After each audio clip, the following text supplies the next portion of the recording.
Samajwadi party के राष्ट्रीय महासचिव और राज्यसभा सांसद रामविलास शर्मा ने इटावा की हालिया घटना को लेकर बड़ा बयान दिया है। उन्होंने साफ कहा है कि यह टकराव दो जातियों और समाजों का नहीं बल्कि दो विचारधाराओं का संघर्ष है।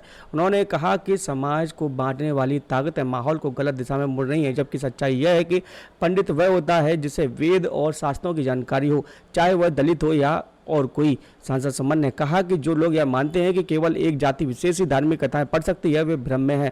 शास्त्रों के अनुसार सभी को धार्मिक ग्रंथ पढ़ने और सुनाने का अधिकार है। इस आधार पर समाज में तनाव फैलाना नाजायज है। देखिए फिरोजाबाद से स्वराज सिंह, जिला संवाददाता, समाचार GC24 न्यूज।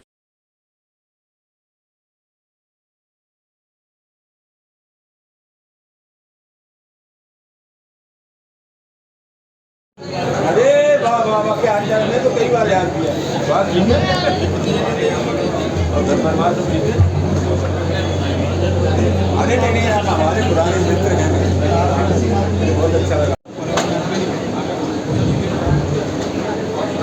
सबसे पहले आज के हमारे मुख्य अतिथि, ये जो दो जातियों का टकराव नहीं, दो मिजाज का टकराव है, ज़हनियत का टकराव है, हमारी सोच का टकराव है, संस्कृति का टकराव है, हमारे विचार का टकराव है। मैं जानना ये चाहता हूँ कि अगर कुछ लोगों ने विद्या पढ़ ली, भागवत पढ़ ली, पुराण पढ़ लिया, महाभारत पढ़ लिया, गीता पढ़ ली और वो पढ़ करके पंडित हो गए।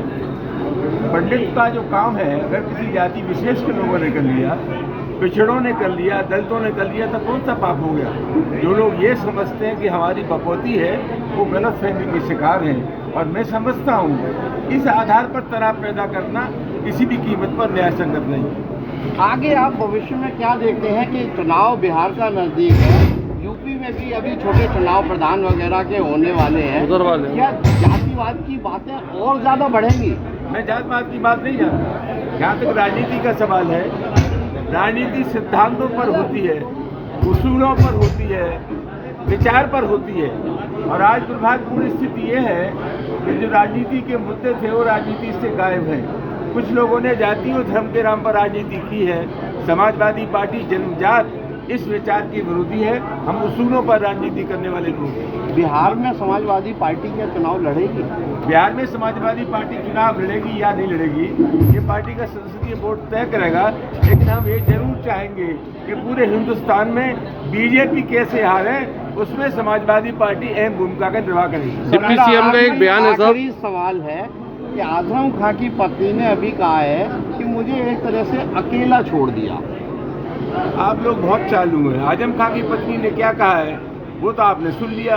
आजम खां के बेटे ने क्या किया वो आपने नहीं सुना। आप बताओ। आजम खां के बेटे ने कहा है कि समाजवादी पार्टी ने हमारी इतनी कोशिश की है कि हम बता नहीं सकते। डिप्टी सीएम का एक बयान है कि वो कहना ये है कि अखिलेश यादव ने जो यादव कथावाचक थे उनको बुलाकर वहाँ सम्मानित किया, ये ब्राह्मणों के विपरीत काम किया है। उनको चाहिए था कि दोनों पक्षों को बुलाकर समझौता करा दे। काय का समझौता करा दे? क्यों समझौता करा दे? एक पक्ष को आप पीट रहे हैं इसलिए कि वो पिछड़ा है, दलित है, कमजोर है, उनको सम्मानित करते हैं। उनके खिलाफ हमें मोर्चा लगाना चाहिए, उस प्रवृत्ति की आलोचना करनी चाहिए। हम पिटने वाले के साथ हैं, पीटने वाले के साथ नहीं है। और कोई जाति के नाम पर गुनाह करेगा तो उस काम पुरजोर विरोध करेंगे। डिप्टी सीएम का एक बयान है साहब कि समाजवादी पार्टी जातीय संघर्ष कराना चाहती है प्रदेश में। ऐसा है, मैं कोई टिप्पणी नहीं करना चाहता, लेकिन कुल मिलाकर के जिन लोगों ने सूबे को बर्बाद कर दिया, जिन लोगों ने उत्तर प्रदेश की कानून व्यवस्था की स्थिति को बिगाड़ दिया, ये दावे करते हैं कि उत्तर प्रदेश में कानून व्यवस्था की स्थिति बहुत खराब है। आज मीडिया के लोग हैं, अभी महीने 2 महीने पहले सुप्रीम कोर्ट ने टिप्पणी की थी कि उत्तर प्रदेश में कानून व्यवस्था की स्थिति बहुत खराब है। इससे बड़ा मानक, इससे बड़ा पैमाना इस सरकार के काम करने का दूसरा कोई हो नहीं सकता।